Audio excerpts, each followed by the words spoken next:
Hola, hola, buenos días, buenas tardes, buenas noches a todos los que se conectan con la presente cápsula, preparada para la asignatura Proyecto de Diseño 2 del programa de Diseño Gráfico de la Universidad Jorge Tadeo Lozano.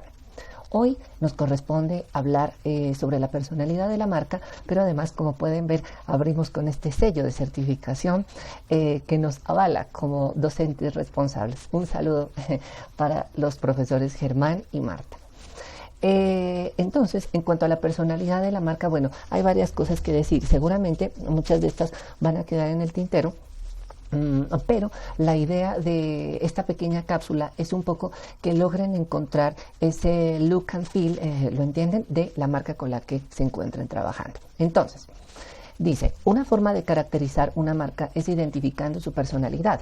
Para ello suele usarse el marco Dimensiones de la personalidad de marca de la psicóloga Jennifer Acker, que además es una psicóloga especializada en marketing, que utiliza una serie de características humanas para caracterizar las marcas. Bueno, para llegar a estas conclusiones, Jennifer Acker hizo un estudio relativamente robusto que derivó en dos papers pues relativamente conocidos, uno sobre las personalidades de marca propias del mercado norteamericano y otras personalidades derivadas del estudio de los mercados japonés y español, si la memoria no me falla. De modo que a través del avatar les voy a compartir este material para que bueno, lo puedan revisar. Desafortunadamente está en inglés, pero espero que no suponga pues mayores dificultades para ustedes. Entonces, en estos estudios, en particular en el estudio que hace sobre el mercado norteamericano, ella logra digamos definir 5 tipos de personalidades de las marcas. Es decir, que toda marca tiende a responder a uno o más de estos valores aquí enunciados, ¿cierto? Pero casi nunca, digamos, hay una marca que por ahí se salga de estas 5 categorías que ya propone. Entonces, estas incluyen, primero, la sinceridad, o sea, marcas familiares, honestas, genuinas, alegres, que se venden siempre como en fin, marcas que abrazan a su público, ¿no? La segunda, que es entusiasmo, o sea, marcas audaces, vivaces, imaginativas, actualizadas, muy propias, por ejemplo, del mundo de la tecnología. Tercero, la competencia, fiables, responsables, seguras, eficientes. Piensen, por ejemplo, en el sector bancario. Cuarto, sofisticación, glamurosa, pretenciosa, elegante, romántica. Piensen, por ejemplo, en el mundo de la moda o de los automóviles, que a continuación veremos. Y quinto, robustez, dura, fuerte, amante del aire libre, un poco de actividades, lo entienden, muy activas, energéticas, etcétera. Bueno, el primer ejemplo entonces que les traía es Land Rover, que, bueno, dentro de esta categorización yo clasificaría, digamos, como una marca robusta, precisamente porque lo que busca vender es rudeza, es fiereza, digamos, es enfrentarse al mundo inhóspito, digamos, y sobrevivir, ¿cierto? Fíjense, por ejemplo, en lo que nos propone, digamos, esta publicidad de Land Rover, ¿no? Una marca, bueno, no sé, sofisticada o una marca amable no viajaría con un león, creo, pues espero que eso quede claro, ¿no? Por otro lado, también les traía el caso de Ferrari. Fíjense, por favor, y hagan el contraste entre lo que pasa con Land Rover, que es una marca dura, potente, que lo que vende es un poco ¿qué se dice? La energía o la capacidad de sus automóviles. Mientras que Ferrari vende este eslogan que, bueno, yo estoy cubriendo, pero es faster than technology, o sea, más rápido que la tecnología. Independientemente de qué tan bueno o qué tan malo nos parezca este aviso, que, bueno, en el plano técnico, pues no parece tan, ¿no? Excepcional, pero fíjense por favor en la promesa de venta que hacen. Es una marca fanfarrona, sofisticada, ¿me entienden? Que está un poco ahí para prometer que es la mejor, aunque no necesariamente lo sea. Sabemos, claro, que Ferrari es una buena marca, pero son este tipo de marcas, y Stella Artois, por ejemplo, la cerveza, es un muy buen ejemplo de eso, ¿no? De marcas que utilizan la publicidad para posicionarse con su, quiero decir, para dejar en el ambiente la idea de que ellos son los mejores bajo sus propios términos, ¿no? Bueno, Después dice, como al fin y al cabo la marca es una promesa de constancia que se hace al consumidor, la creación de la marca consiste en crear un conjunto físico de atributos, el nombre, la identidad, el eslogan, etcétera, junto con unos activos menos tangibles como los beneficios emocionales que ofrecen. Y esos beneficios emocionales particularmente son los que deberían ustedes detectar agudamente para definir, digamos, de manera acertada la personalidad, el tono y la manera de dirigirse hacia el público. Entonces les traía el caso de Uniqlo. Cuando Uniqlo, digamos, empezó su trabajo, ya ven que, bueno, ya lleva bastantes años en el mercado y ha logrado irse expandiendo de a pocos. No ha sido fácil para una marca, de origen oriental, ¿no es cierto?, introducirse en el mercado horizontal, pero occidental, perdón, pero lo ha hecho de manera bastante rápida y afortunada. Cuando ellos empezaron, bueno, para quien digamos no lo haya visitado, es esta tienda un poco de variedades, ¿no?, que te ofrece ropa, pero también objetos para el hogar, etcétera.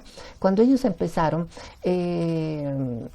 a introducirse en el mercado occidental, por allá a comienzos de los 2000, 2010, etcétera, ellos lanzaron además una aplicación para los novísimos celulares inteligentes o dispositivos inteligentes que llamaron Uniclock. Yo estoy tapando justo el letrerito, ¿no es cierto?, donde aparece aquí, pero aquí abajo pueden leer World Uniclock, que prometía música, pues baile, ¿me entienden?, y horarios. Entonces, bueno, ustedes saben que la publicidad japonesa, pues, no siempre sobresale por su locuacidad y por su excentricidad, más que todo. Entonces ellos inventaron toda una estrategia para hacer que Uniclock se introdujera, digamos, en los hogares japoneses, pero también, obviamente, en los nuevos hogares occidentales, mediante una aplicación sencillísima que consistía en, bueno, como les digo, una aplicación en la que uno podía programar la alarma, ¿no?, para cuando tuviera que madrugar o algo como esto, pero la música que sonaba se conectaba mediante internet a los avisos frecuentes del clima, ¿me entienden?, a los reportajes del clima, etcétera, y entonces la música sonaba de acuerdo al clima que estuviera haciendo o a la hora del día en que se activara la alarma, de modo que, por ejemplo, a las 4 o 5 de la mañana de un día gris, seguramente sonaría una tonada, bueno, más bien nostálgica, ¿no es cierto?, y en cambio a mediodía, ¿no?, con luz plena, tal vez una tonada un poco más agradable. En todo caso, el punto era que Uniclock, que era pues una derivación obviamente de Uniqlo, se instalara en los hogares de las personas y de esa manera afianzaron su proceso de didáctica. Para quien todavía no lo tenga claro, pues el proceso de didáctica es el proceso durante el cual la marca todo el tiempo está enfatizando en su promesa de venta para que después sus productos, los canales que utilice y bueno, todo el repertorio gráfico se resulte regular para el público y este se familiarice, ¿no?, con todo ese espectro de elementos, ¿cierto? Bueno, dice, en lugar de simplemente evitar el fracaso, a lo que aspira una marca es establecer a largo plazo una conexión emocional fuerte con sus clientes, llegar a tener y mantener lo que se suele llamar estatus de marca querida. Bueno, este estatus de marca querida es una cosa muy interesante porque, por ejemplo, son marcas que en nuestro país quedan prácticamente blindadas ante la Superintendencia de Industria y Comercio. Les estoy hablando, por ejemplo, de Coca-Cola. Coca-Cola en nuestro país ya resulta una marca tan reputada que se le ha otorgado el estatus de marca querida. Esto más allá de la pura anécdota, o sea, no es como que, ay, no, mira, pues, cuánto te quieren, ¿no?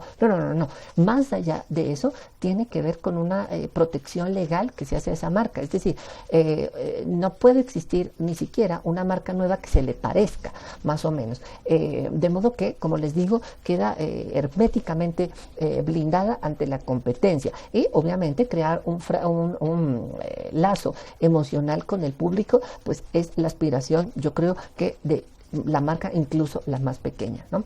Les traía entonces el caso de Eurostar, que es una marca de comunicaciones, ¿no es cierto?, que se rediseñó en 2011. Fue un proceso, digamos, bastante dispendioso para ellos, ¿no?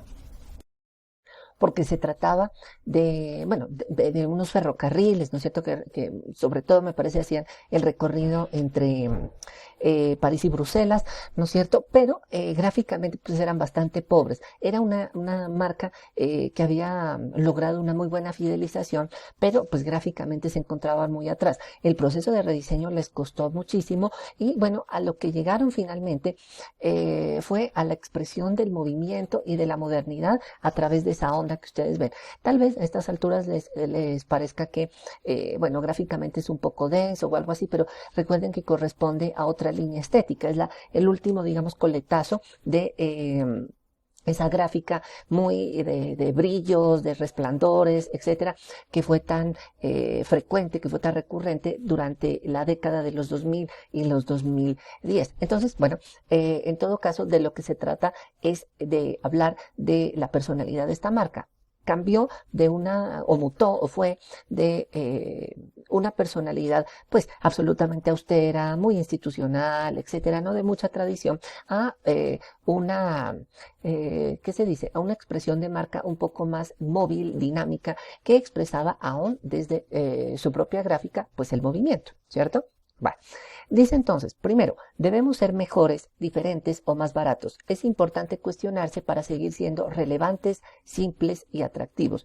Lo que les quiero decir es que una marca debería poner en evidencia, sugerir o evocar, como mínimo, la promesa de venta que le está haciendo al público. Somos mejores, más baratos, más inteligentes, más rápidos, más chéveres, más familiares, lo que ustedes deseen. Segundo, debemos crear una cultura que combata los puntos débiles de la marca y los resuelva antes del ataque de la competencia. Con una marca querida, la cultura y la marca se vuelve una. Para hablar de este punto en particular, les había traído el caso de Fruco. Fruco, como saben, es una marca, bueno, bastante antigua, o sí, bueno, suficientemente antigua, ¿no es cierto? Si la memoria no me falla, hay Fruco por lo menos desde los años 40 o 50. Pero, evidentemente, con el paso del tiempo ha tenido que rediseñarse y sobre todo rediseñar su personalidad para, como les digo en la diapositiva anterior, blindarse de la competencia. Entonces, bueno, fíjense por ejemplo lo que era una propaganda de Fruco por allá en los años 60. Dice, ahora usted ve la pureza, el color, la pulpa, ve hasta el sabor de los néctares Fruco. De hecho, ya Fruco ni siquiera hace jugos, ¿no? Pero un poco la promesa de venta que se hace muy evidente aquí es que los productos son naturales, o se hacen, bueno, de pulpa natural, o etcétera. Eso es lo que prometen. Fíjense, por favor, la promesa actual. Dice aquí, el arroz es mucho más rico con salsa de tomate Fruco, y lo que es más, en la esquina inferior derecha, ustedes leen salsa de tomate Fruco, el sabor que llevamos dentro. Ahora, lo que están vendiendo, evidentemente, ya no es el origen, digamos, natural de los productos, porque eso se supone se da por contado, sino que lo han querido mutar a una promesa de, ¿qué se dice? A una promesa personal, como que si consumes Fruco te vuelves más, ¿me entiendes? Sabrosón, más bailable, más, miren, ahí está, ¿no? El acordeón, etcétera, como que te colombianizas más. ¿Y qué es lo importante de esto? Que hacen énfasis precisamente en lo colombiano, porque claro, después de más o menos, ¿no? La apertura liberal y los gobiernos, ¿no? De Gaviria, los que vinieron adelante, empezaron a ingresar con mucha más fuerza productos del extranjero. Por ejemplo, salsa de tomate Heinz, ¿me entienden? U otros que, pues, tenían promesas semejantes a las que con las que Fruco ya contaba, de modo que ahora ofrece colombianicidad, perdón, no, esa palabra obviamente no existe, pero esto es evidentemente lo que ellos pueden aportar que Heinz, por ejemplo, no puede aportar en lo absoluto. Tercero, la historia de la marca debe permanecer clara y simple, mediante una buena publicidad en un medio de pago, pero también en los medios gratuitos, ya sea en la prensa generalista o en las redes sociales.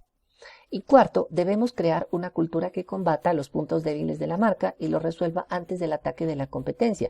Con una marca querida, la cultura y la marca se vuelven una. Entonces, les había traído el caso de Sura para hablar precisamente de la historia de la marca, ¿cierto?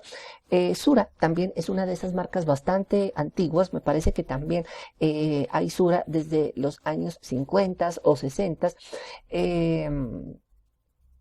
Y un poco para que noten cuál ha sido la evolución de esta.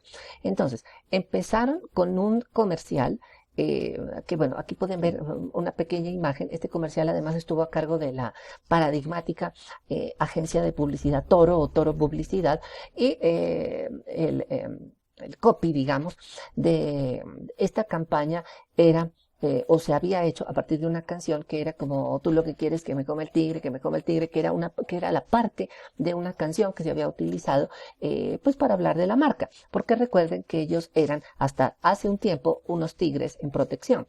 Pero ahora, con la evolución de la marca Sura, además con su atomización, pues como saben, se ha convertido en un conglomerado prácticamente latinoamericano, entonces ha pasado de un lenguaje muy, si ustedes quieren, vernáculo, pero además muy concentrado, digamos, regionalmente, a otro un poco más universal.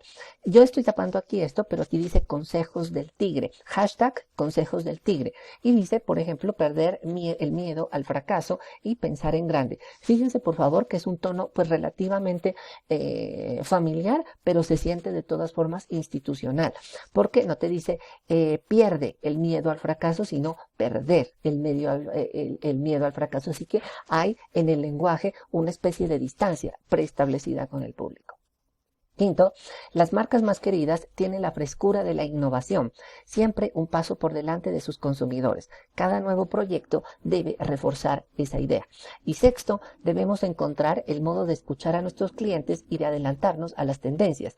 Debemos observar de cerca los cambios drásticos porque en realidad pueden abrir una puerta a la competencia. Entonces les traía el caso de Alpina. Alpina que pues ha tenido una historia publicitaria bastante rica en nuestro país. Bueno, siempre ha tenido experiencias exitosas publicitarias. Entonces, el año pasado lanzaron sí, me parece que el año pasado, o como mucho el año antepasado, lanzaron esta estrategia, esta campaña que, bueno, yo digo un poco resignados, ¿no? Ante el ascenso, ¿no es cierto?, imparable del reggaetón, hicieron esta propuesta gráfica que incluía la creación de estos personajes que eran Tina Proteína, MC Calcio, el de sombrerito verde, y la pandilla de los probióticos. A través de estos personajes, ellos verdaderamente refrescaron, ¿no es cierto?, la marca Alpina, perdón, y reforzaron su estrategia de venta. El punto es que mediante este recurso buscaban fidelizar a públicos que estaban perdiendo, que eran los niños y jóvenes, porque los niños y jóvenes sobre todo prefieren, no sé, consumir gaseosas o consumir, no sé, Mr. T, lo que sea, y estaban dejando un poco de lado pues el yogur, ¿me entienden? El kumis, ¿no? Esa clase de cosas. Entonces, pues si quieren, veamos un poquito de esta estrategia. Soy Tina, la proteína, me encanta ese yogur, llevo ya Tina, tiene cero grasa y es delicioso, con doble proteína y muy cremoso, ayuda a mejorar tu sistema muscular, cuando hagas ejercicio o salgas a trotar. Alpina, sí, yeah, Alpina, sí, yeah. Bueno, ahí tienen entonces a Tina Proteína y sus, digamos, muy sugestivos pasos de baile, ¿no es cierto?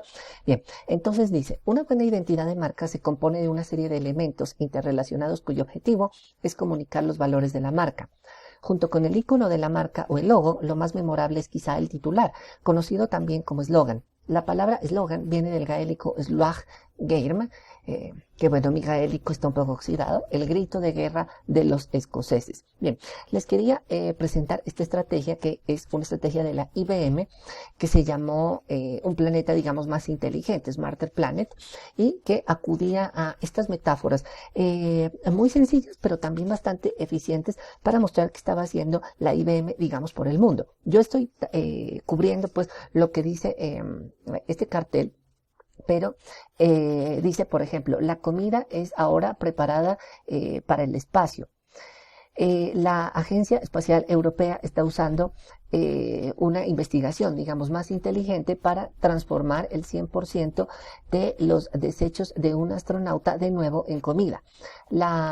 Entonces, bueno, la IBM, ¿no? Un planeta más inteligente. O ahora las nubes ayudan a las compañías a, digamos, brincar, saltar, pues como los conejos, precisamente más allá. En China, la IBM ayudó a la ciudad de Guxi a construir una nube en una infraestructura en su nuevo parque de negocios, permitiendo, digamos, que los negocios sean pues lanzados o pactados en minutos, ¿no? Entonces, bueno, lo interesante más allá del mero mensaje verbal es precisamente cómo acuden a la metáfora. Una metáfora, por lo demás, bastante sencilla, pero, repito, bastante eficiente. En ocasiones, los propios diseñadores crean el eslogan como parte de su trabajo creativo. En otras, esta tarea se encomienda a un redactor creativo o a una agencia especializada que deberá definir y desarrollar un tono de voz escrito único que encaje con el tono visual creado por los diseñadores. No obstante, lo que se suele sugerir cuando uno crea pues estas frases, taglines o slogans, es que sean suficientemente abiertas o que utilicen el lenguaje, digamos, deliberadamente abstracto para que no vayan a perder vigencia en el tiempo. Por ejemplo, piensen en destapa la felicidad. Bueno, es que uno puede destapar la felicidad en 1890 o en 2030. O sea, créanme, va a ser posible destapar la felicidad. De modo que son frases que pues no pierden, ¿no? El sentido durante el tiempo. Y que, por ejemplo, crean la promesa de venta sin ser explícitos en el producto o en algún aspecto particular, ¿no? Entonces, bueno, aquí les había traído el ya famosísimo, en estos momentos su dinero puede estar en el lugar equivocado. Tráigalo, Banco de Vivienda, aquí lo tiene todo, ¿cierto? Y estos,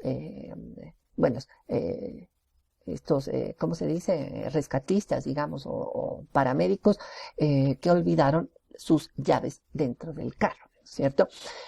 Fíjense entonces el lenguaje gráfico y cómo redunda o cómo se explica o cuál es el tono que utilizan. En este caso, un tono más humorístico. Entonces, para hacer una especie de clasificación de los tonos posibles que podrían utilizar, aunque evidentemente hay docenas de clasificaciones diferentes, pues les traía como propuesta la que sigue. Entonces, están en primer lugar los descriptivos. Dice, ayuda a describir el servicio o la promesa de producto, como el Nothing but Fruit o Nada más que fruta de Innocent, que es una marca, si no estoy mal, inglesa, de jugos, pues de frutas y esa clase de cosas, ¿no es cierto? Entonces, fíjense, por ejemplo, aquí abajo dice los smoothies Innocent, nada más que solo fruta, digamos. Y aparte de eso, se acompañaba con mensajes que reforzaban esa identidad y ese tono de marca. Entonces, como ellos son inocentes, precisamente utilizan un lenguaje amable, afable, familiar, etcétera.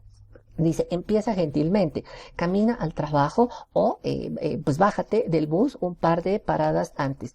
Haz esto hoy y habrá un nuevo consejo aquí mañana, ¿no? Segundo, los eslóganes, digamos, superlativos. Define la posición de mercado de la marca como la más alta de su categoría, como The Ultimate Driving Machine o la mejor máquina de conducir de BMW. Pues claro, son marcas, ¿no? Fanfarronas, son marcas muy seguras, digamos, de sí mismo, y eso es lo que buscan expresar. Fíjense, por favor, en esto. Fíjense, en realidad, lo parco de la publicidad que han utilizado. No es más que una buena fotografía del automóvil en movimiento y su eslogan, ¿no es cierto? La última máquina de conducir, que es, ¿no? Como que después de esto, pues no conocerás nada mejor. Así no necesariamente lo sea, pero se venden como lo mejor que hay en su nicho de mercado. Tercero, los eslóganes imperativos. Suele ser una orden o un lanzamiento a la acción, como el Just Do It o Hazlo de Nike o como el de Virgin Mobile, que era como, ¿qué demonios? Hagámoslo, algo así, ¿no? que bueno, ha hecho carrera además, ¿no es cierto? Y se ha utilizado mucho con el engagement, ¿no? Que es precisamente convocar a estrellas famosas de los deportes, ¿no es cierto? De la natación, del básquetbol, del atletismo, para pues reforzar precisamente esa estrategia de marca, ¿no? Por otro lado, como creo que mencionábamos en alguna ocasión, son estas marcas que producen ese efecto placebo. Fíjense que el eslogan es tan abierto que bueno, en realidad no te dice demasiado, pero la cuestión es que uno se siente más deportivo y se siente ya haciéndolo solo utilizando calzado Nike, ¿no es cierto? Ahora, evidentemente que yo me ponga zapatos Nike no me hace ni más veloz ni más deportivo, pero me hace sentir como si ya hubiera entrado en acción, como si ya lo hubiera hecho. Cuarto, los eslóganes provocadores. Pueden recurrir a una pregunta provocadora o a la ironía, como el Think Small, piensa en pequeño de Volkswagen, ¿no? Entonces, bueno, aquí estoy tapando lo que faltaba del Volkswagen, que además es una familia feliz. Pero la cuestión es que cuando estos coches empezaron, pues automóviles, lo que sea, empezaron a venderse en Occidente, sobre todo en Estados Unidos, la gente no quería comprarlos porque estaban acostumbrados y los gángsters de los años 30 y 40 habían puesto de moda estos grandes carros, ¿no es cierto? Estos, no sé, Cadillacs enormes, y pues nadie pensaba en comprar un modesto carrito Volkswagen. Entonces la estrategia fuerte de venta que ellos impulsaron desde los 50s y 60s fue piensa pequeño, cuando la orden general sería piensa en grande, ¿lo entienden? Entonces piensa pequeño llamaba precisamente a la gente a cambiar su perspectiva. Esto también le pasó a los Mini, que por ejemplo acudían a la idea y así convencían a su público que por ejemplo parquear un carro pequeño es más fácil que parquear un carro blanco. Entonces a partir de esas no minúsculas digamos estrategias y promesas de venta lograron irse abriendo camino en el mercado. Quinto, los eslóganes específicos definen o expresan el negocio o el producto de la marca, como el Better Things for Better Living Chemistry o Chemistry, cosas mejores para una vida mejor gracias a la química de DuPont. Y bueno, con esto voy cerrando. Entonces, DuPont es una marca antiquísima que básicamente provee productos y procesos químicos a 1 millar de empresas alrededor del mundo. Es una empresa poderosa, ¿no? Este identificador había permanecido prácticamente inalterado desde 1909 y justo el año pasado, en 2008, se rediseñó, ¿cierto? Se volvió, bueno, un poco, no diría que necesariamente mucho más legible, pero sí, por ejemplo, con el color y con el uso tipográfico se ha vuelto un poquito más pregnante. Sin embargo, fíjense que el rediseño ha sido bastante cauto. Son estas marcas que es preferible no cambiar de a poquitos, ¿no es cierto? Ser bastante medido para cambiarlas. Bien. Fíjense entonces pues que esta es una publicidad ¿no? de los años 40 o 50 más o menos, estas que se utilizaban en los documentales, y la promesa de venta es básicamente evidente, ¿no es cierto? Entonces, mejores cosas para un mejor vivir a través de la química, ¿no? Entonces, pues, ¿qué es lo que te ofrecen? Pues buena química, y ya está, ¿no? Buena química en el sentido muy literal del término.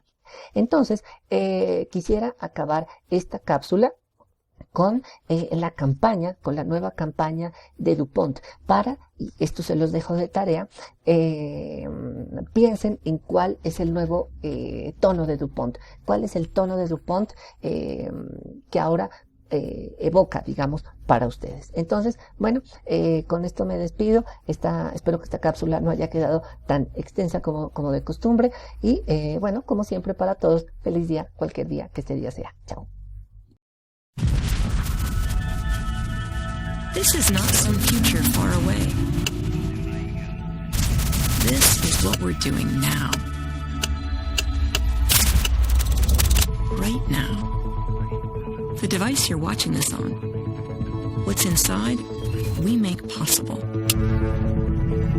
We help her conquer mountains. Help him battle flames.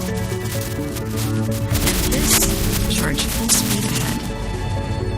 Our materials save lives and help new lives begin. They enable this telescope to see through galaxies and keep your inner galaxy healthy. And right now, we're even growing lettuce